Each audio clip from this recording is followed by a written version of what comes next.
पर अबै छी। मुख्य आकर्षण ई छै मंत्री महोदय, इमे पूछे छथिन, हम सब मिलकर पूछलो हैं कि मिथिलाक्षर लिपि ओकर संरक्षण आ संवर्धन कोना हेतै। सरकार जे धरोहर के जे मिथिला के धरोहर छै अकर या भारत के धरोहर छै ओकरा उजागर करत है, ये आर्कियोलॉजिकल स्थान के खुदाई हमर जो उजागर छै। और एक और बात बता दी रहा है, एक मिनट अध्यक्ष जी, ये बस बात खत्म हो गया। अध्यक्ष जी अहाँ के मालूम है कि जे मैथिली में अहाँ देवनागरी में देखे छी, बाद में ट्रांसलेशन छै। वो शुरुआत में प्रारंभिक तौर पर मिथिलाक्षर में लिखल जाइत रहे।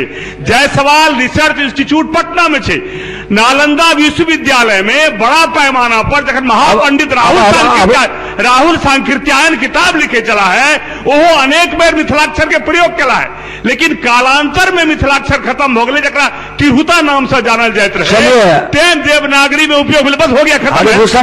अध्यक्ष महोदय, हम ये जानना चाहते हैं, हम ये जानना चाहे छी मंत्री जी से, जे सचमुच मैथिल टेल इन पर नहीं छे, वो हृदय स्थली छे, दरभंगा पूर्णा दरभंगा जिला के निवासी छे विजय बाबू, उनका से हम पूछना चाहे छी मिथिलाक्षर लिपि के संरक्षण और संवर्धन के लेल बिहार सरकार के की